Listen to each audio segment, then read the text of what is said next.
சின்ன முருகைய சிங்கார முருகைய சின்ன சின்ன முருகைய சிங்கார முருகைய கொஞ்சி கொஞ்சி தமிழ் பேசும் செந்தில் வடிவேலனவ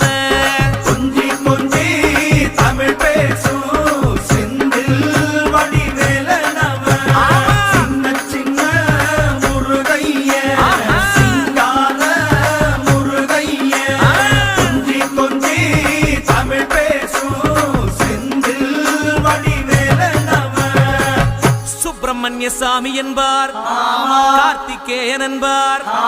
சுவாமிநாதன் என்பார், முக அமுதன் என்பார்.